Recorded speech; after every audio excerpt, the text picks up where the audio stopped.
Respon ini saya bagi dua, karena penting ada respon pada serangan pertama, awal, dan lanjutannya. Kalau lanjutan ini mulai tertib, tapi bagian awal lebih penting. Respon awal yang pertama apa? Itu kalimatnya menarik. Kamu hanya harus jatuh.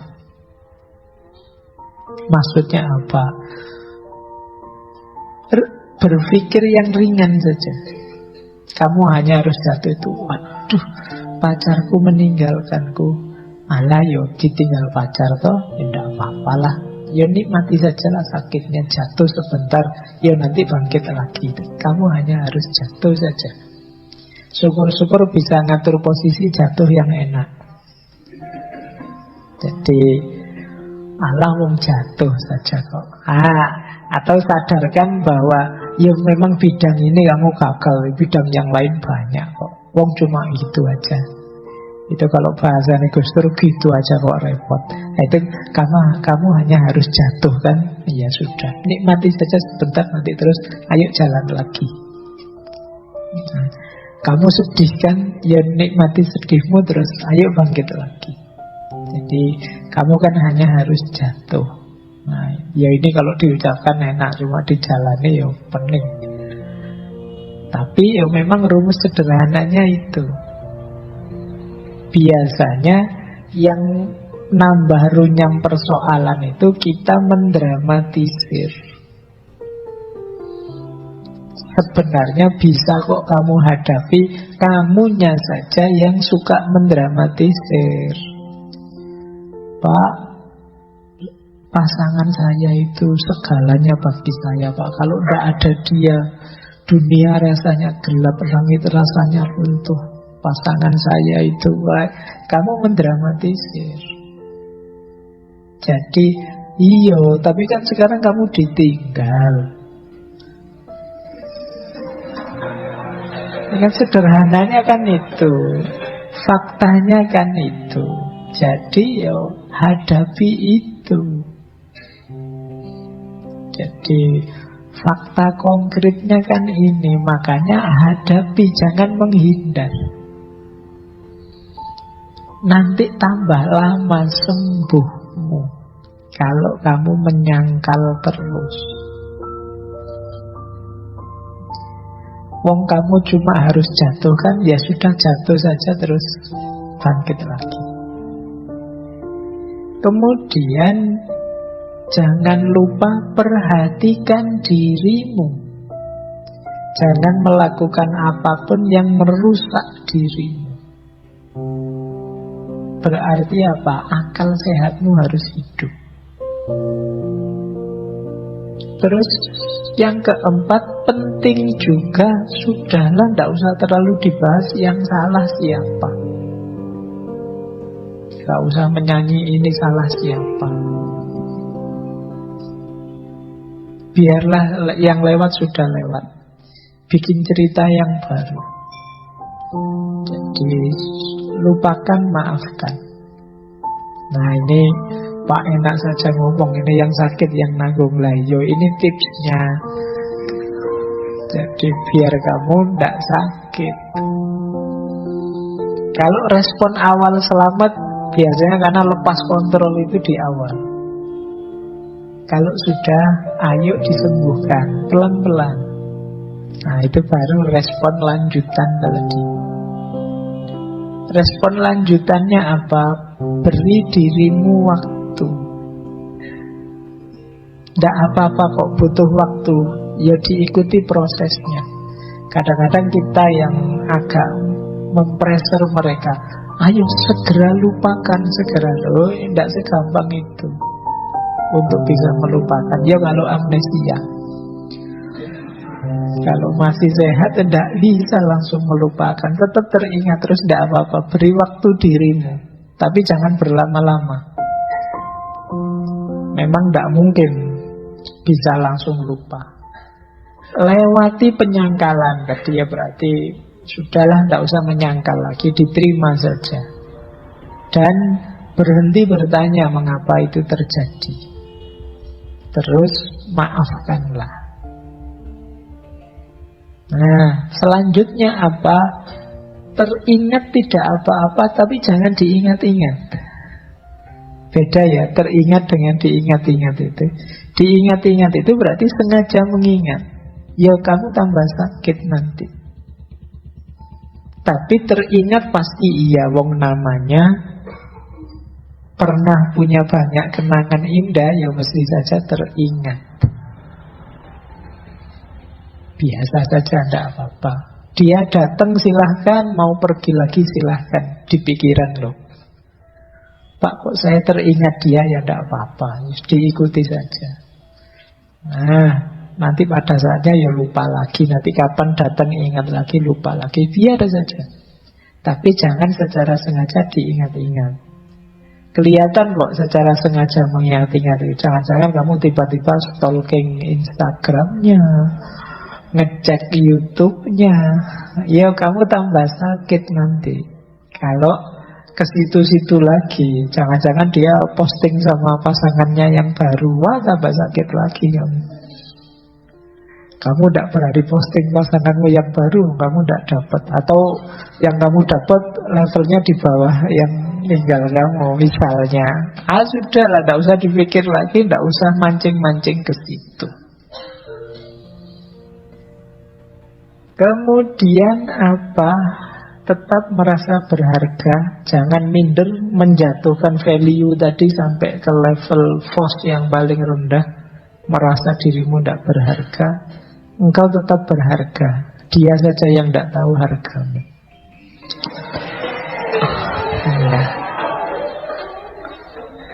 Ya, maksudnya dia saja yang tidak tahu hargamu. Kalau dia tahu, ninggal kamu sejak lama.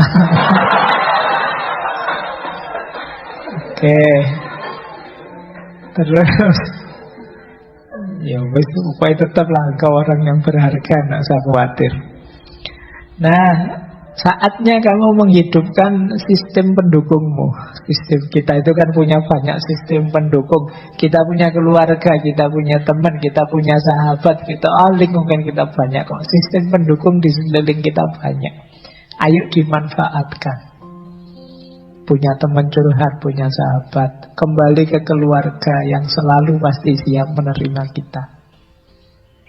Jadi ada banyak supporter kita, tidak usah khawatir. Terus layani diri kita dengan baik. Sementara memanjakan diri tidak apa-apa.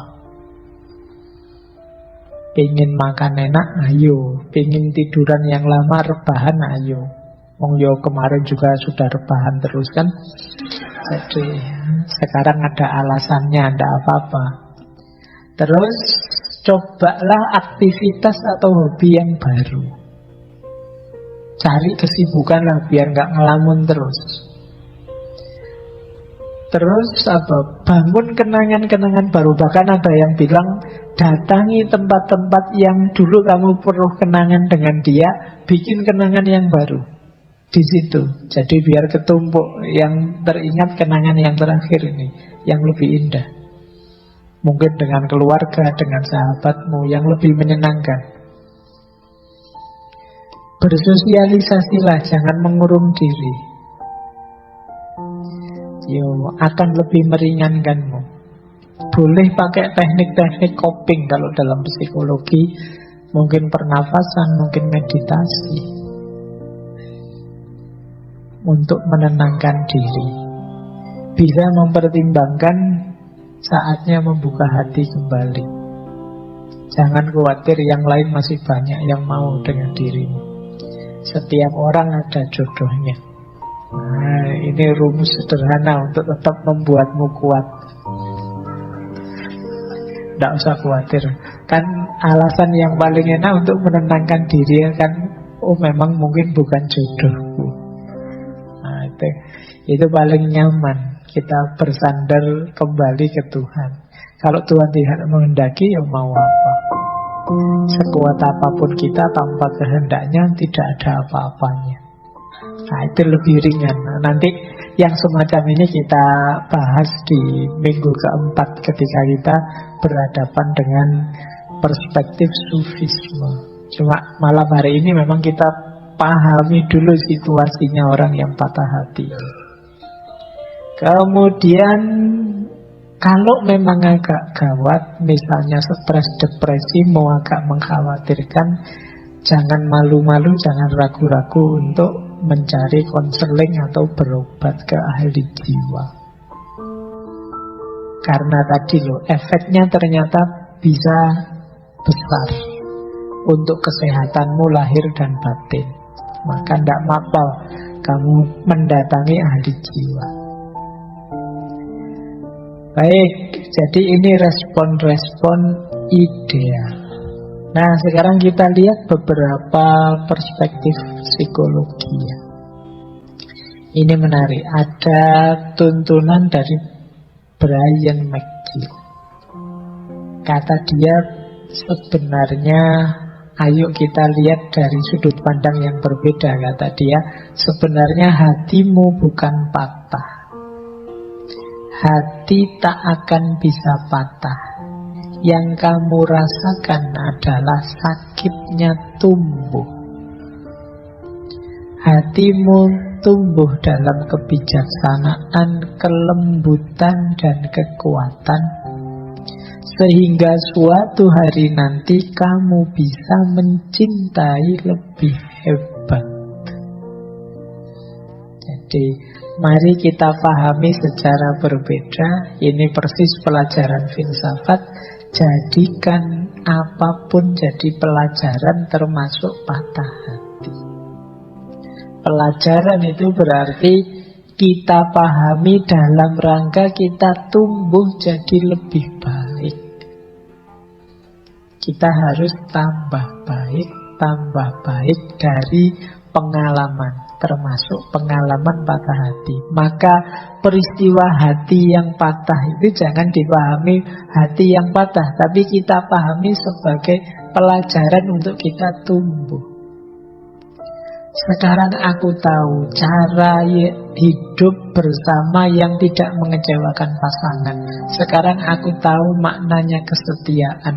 Sekarang aku tahu caranya membahagiakan, menggembirakan. Itu dari hubungan dan juga dari patah hati tadi kita bisa belajar.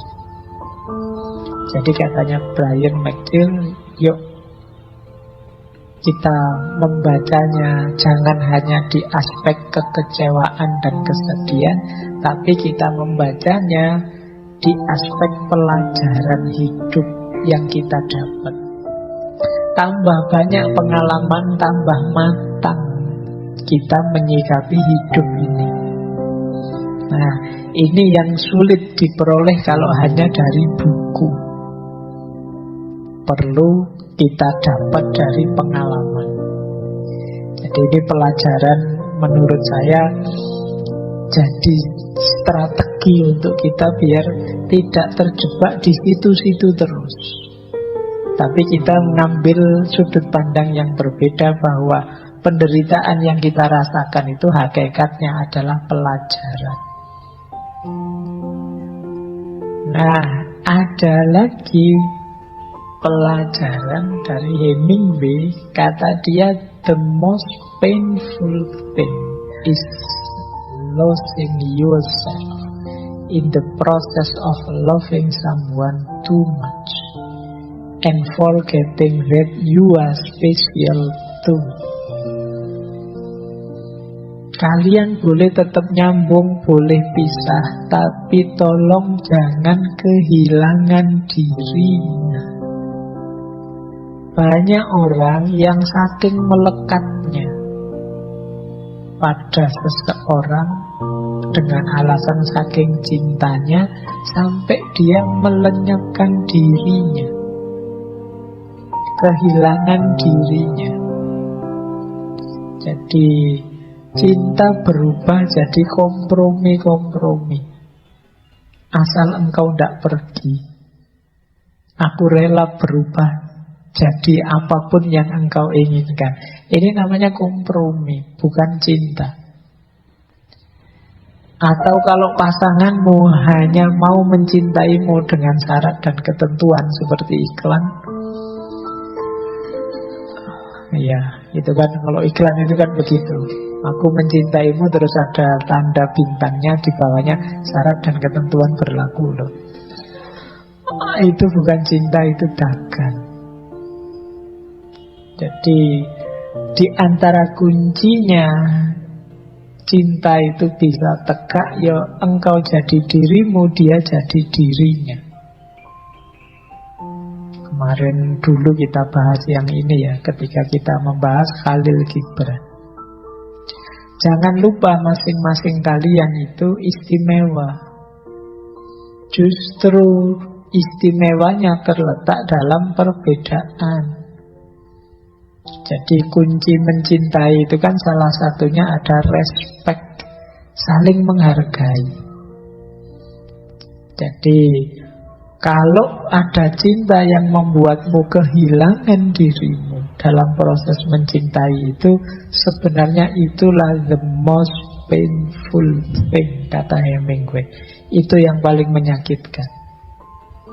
Cinta itu sebenarnya mendukungmu untuk semakin eksis jadi manusia, seperti minggu depan kita bahas. Tapi justru cinta bisa melenyapkanmu. Nah, ini yang paling menyakitkan. Kamu tidak ada lagi.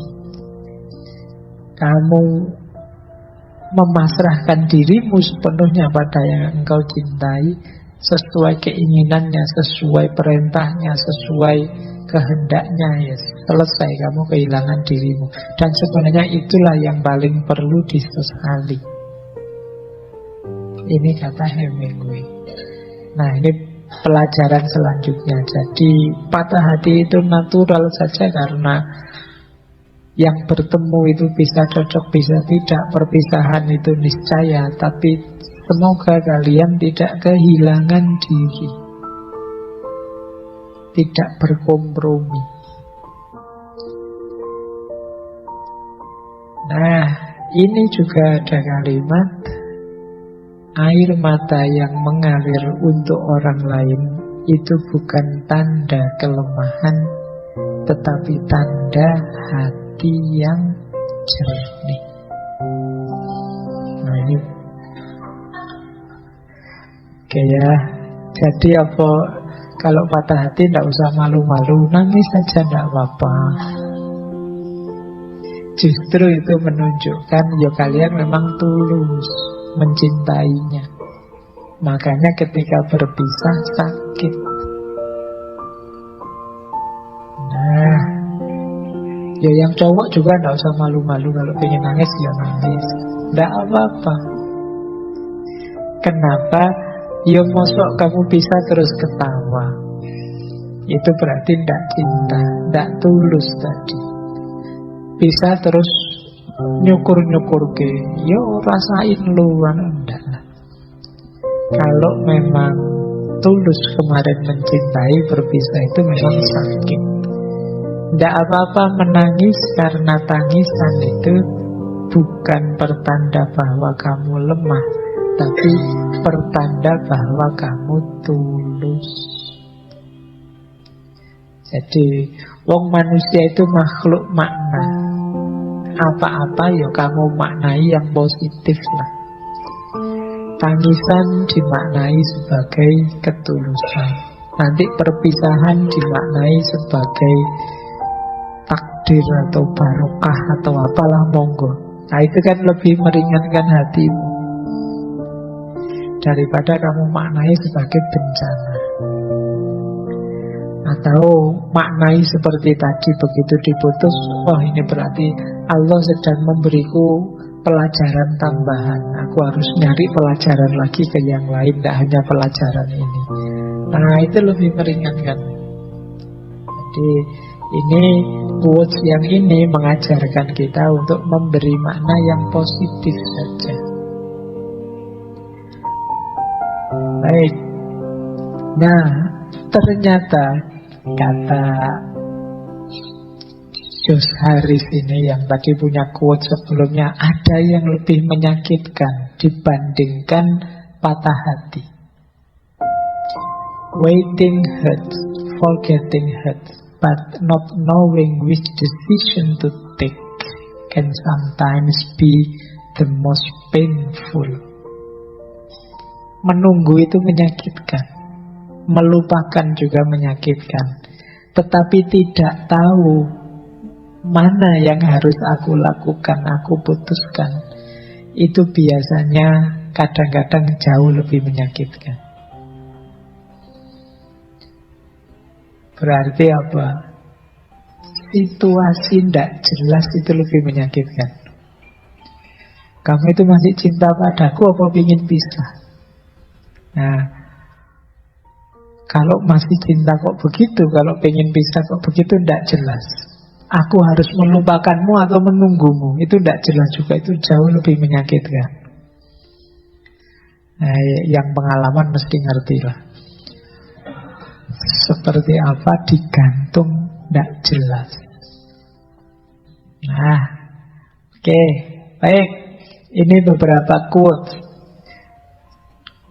Apapun yang terjadi saat kalian patah hati, 4 hal ini jangan hilang.